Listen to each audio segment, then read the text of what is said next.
to sin. And just like the devil's doormat, my soul's wearing thin. Oh, so I can't go back again. Dreaming dreams, I've been playing games that I know I just can't win.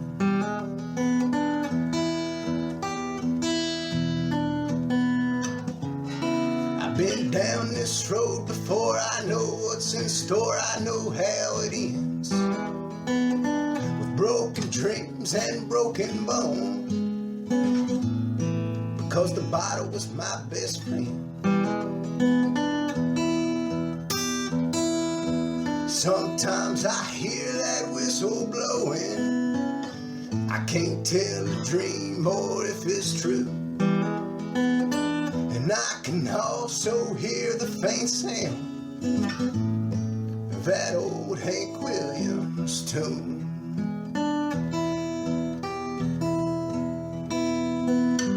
And I never call myself a rambling man, 'cause I can't ever seem to leave this old town. But there's a place out there up high somewhere that only the devil fears. Oh, but you can't get there from here.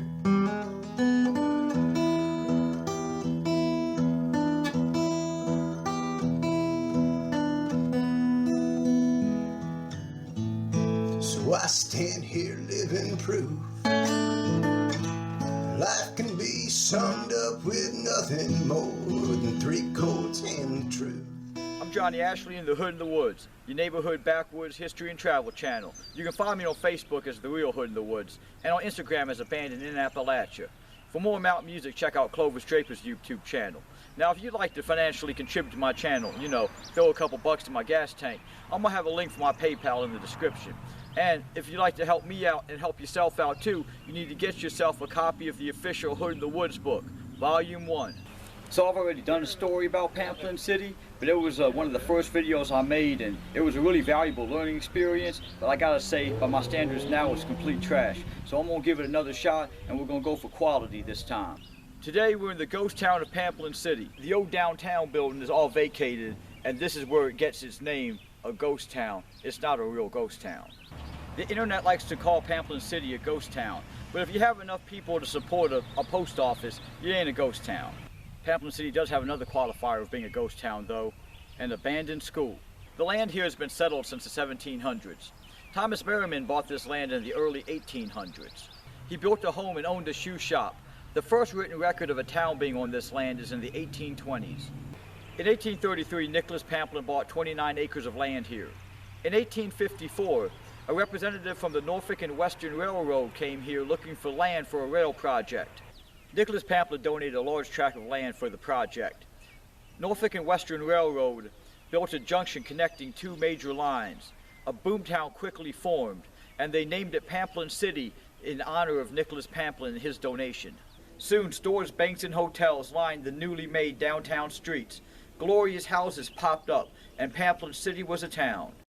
When we just walk through this downtown, there's really not that much to see, since they're all boarded up and it's all plastered with no trespassing signs. I'm willing to bet like the same person owns like this whole block, and hopefully they're doing the right thing and trying to take care of these buildings and restore it, which I think they are, but I mean, that's a hell of a task that they have to do, trying to keep all this stuff from falling down worse than it is now, let alone getting it back to where it used to be. But they got an American flag hanging. I guess that's all that matters today, right? Look at these beautiful storefronts. Man, I bet you this one, I bet you it looked just like it. Bet you it looked just like that one, but now it's all covered up with the plywood.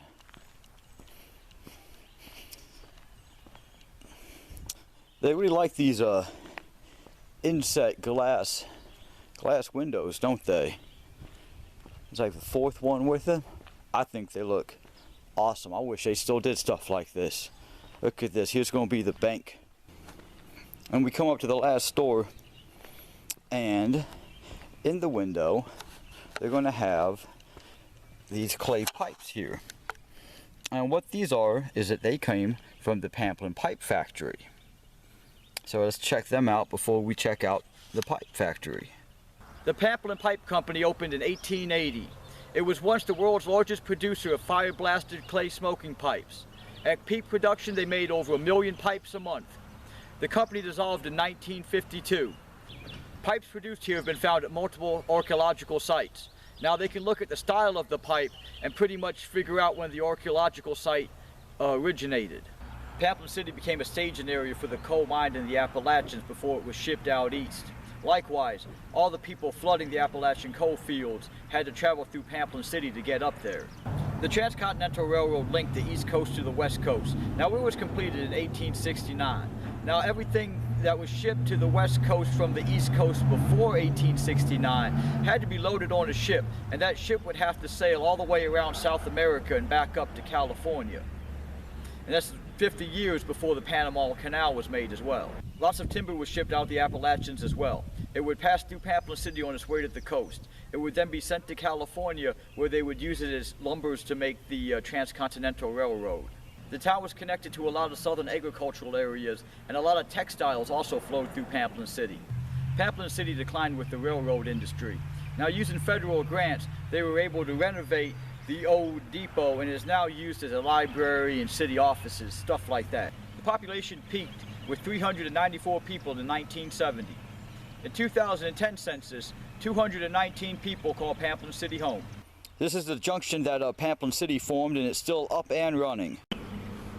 So like a block off the downtown is this old hotel. Can't get in it, but it looks like it's under a little bit of renovation. But I walked around it and I love it, and I think it's freaking beautiful. And look at this. Look at all that detail that they have in it. Wait till you see the other side. Wait till you see the gingerbread on the other side.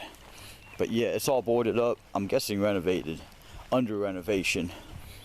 But look at that. Man, it's very ornate, and you know, definitely skilled craftsmen were involved in the construction of it. And we come off here, we got this little back piece, which is probably going to be like a kitchen or something. That's going to be my guess. But you can't see the roof's falling in on that. So, oh, look at this. Let's put a right in the brick, and let's see what it looks like. There you go. There's the inside of it. Thanks for watching my video. I hope you liked it. If you did like it, you need to hit the like button, and you need to hit the subscribe button. Don't be watching my stuff for free.